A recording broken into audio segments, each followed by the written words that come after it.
Enkosi ngokuhlala nathi nisasibukele apha eSABC lihaye ulutsha oluphila nokhubazeka luyakhala lusithi ayanyashwa amalungelo alo aliqela nangona umgaqo siseko obalulwa ngokukhathalelwa kwamalungelo abo.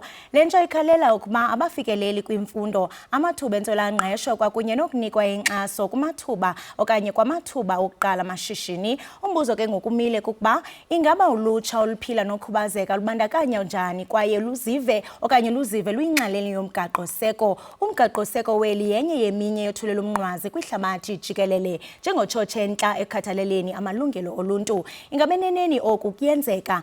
Ukuthetha ke ngalenyewe ke Mbukeli sikhwebe umdidiyeli wenkqubo iAsikhulume uNonhlanhla Mthembu. Kodwa ke ngaphambi kokuba sincokola naye, rhabula ungafinci. Viki kuAsikhulume, let's talk. We are glad and we appreciate what government is doing to us with their disability grant that they're giving to us and the food parcels that we are receiving. However, we want more. The only thing that we are being granted as persons with disability is short course learnerships. After the learnership, then what? Uthi so applyile bakubona into buya qualify xa ungena kwi-interview room babuze le ntonga uyiphethe yothini, and then xa ucacisa into yoba no andiboni, they're like they'll tell you about charity projects that they run, of which I'm not a charity case. I went to school, I'm qualified. For me to get a license, I was fortunate enough to see a girl on Facebook, but something in me said ask her if she's driving, and I asked her and she told me about bioptic glasses, whereas an ophthalmologist, senior eye specialist, had told me I'll never drive my whole life. So we're sitting here in this country, we have this disability that even optometrists don't know about. That would be really nice into yobana ii-organizations zibone abilities zethu, because before I'm blind, I'm a qualified cybersecurity specialist. Yeah, but so I voted twice already, and my first experience was when I was 18, voting for the first time. I actually went to the voting polls close to home. I went with my parents, and my mom and dad assisted me just in terms of like moving around because I do have a visual impairment. Even the fact ukuthi ngisebenzisa isandla C1 mangifika laphana, hey, bayinkinga mama inhleke nje. Bayinkinga ngoba sifika sibe nenkinga yokusaya. As you see, my fingers are not full developed. So spaninkinga yokusaya na ngifike ngibe nenkinga nje nayo le ngiqeda ukutshela ngayo enyawo. Mangifika laphana I need to balance and rest a bit. There's no chairs. Public areas, they don't provide full accommodation for us. To be honest, yeah, I'll go vote, but I'm not really looking forward to it because it doesn't really do much for me, especially as a person with a disability in this country. Thina sibancane kanje siyavota sifuna nemisebenzi mara imisebenzi asiyitholi, especially thina abantu abakhubazekile. Udondo lethu sele lukhona ke Mbukeli, sawuthetha naye uNonhlanhla Mthembu. Nonhlanhla, masibulise sikwamkele SABC lihaye, sibambe ngazibini ngexesha lakho. Ngibonge kakhulu ukungamukela, siyabonga siAsikhulume ithuba esilitholayo ukwazi ukuthi sizokhulumisana nani nababukeli bethu ngaloko esikuphethe namhlanje kuMsombuluko. Niphethe ntoni namhlanje kuba kaloku nijonga kakhulu ulutsha oluphila nokhubazeka, sibavile bezityandikila becela imingeni abajamelana nayo. Angiqale ngokusho kholo ukuthi siAsikhulume siyayesenze kakhulu ngokusemandleni wethu ukuthi sihambisane naloku SABC as a broadcaster is doing. One of the things esizenzayo ke mangabuka kulonyaka is the #30. We are celebrating 30 years yomthethosisekelo waseNingizimu Afrika.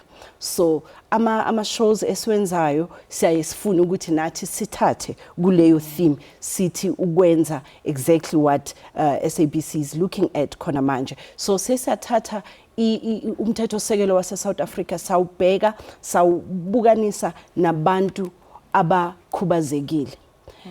That is a over 1.3 billion of South Africans abaphila ngokukhubazeka.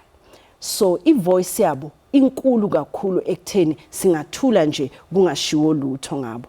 And sesathi masiqala senza ukuhlola kwalohlelo sathola ukuthi abaningi vele bayayifila into yokuthi no ngathi akukhulunywa lutho ngathi kaningi kuyahlalwa kukhulunywe ngathi ngaphandle kwethu. So sesahamba sakhulumisana kakhulu nentsha yase South Africa ekhubazekile abashoyo ke ukuthi yebo siyawubona umthethosisekelo wase South Africa futhi uyaziwa ezweni lonke ukuthi is one of the best, kodwa thina sisafila ukuthi awukakasenzeli okungako. Yes, muhle ephepheni umthethosisekelo wase South Africa, kodwa bona bafila ukuthi basengakazuzi kangako kuwo. Siyesafuna futhi nokuthi sizwe bona ukuthi are they ready amakhetho ama elections ayeza njengoba sibheke ku November. Are they ready? Ba excited kangakanani ukuzibona nabo bahamba bayovota ngoba njengoba ngisho 1.3 billion baningi labo bantu labo, izwi labo liyadingeka kakhulu. Ingabe sizokwazi ukuthi sizwe ukuthi bona bazothatha siphi isinqumo mase kufika ekutheni siyokhetha siyiningizimu Afrika. Abaningi ke bathi abakujabuleli nokukujabulela lokho ngoba neindawo la kuvotelwa khona kaningi bona bayakhohlwa. Kuba into nje ukuthi ngoba naku sekuqhamuka umuntu ohamba ngewheelchair asimsize simfake. Siyesathi ke masihlanganisa lolu hlelo namhlanje sathi masilethe bona kanye kuzoba yibo abazikhulumelayo.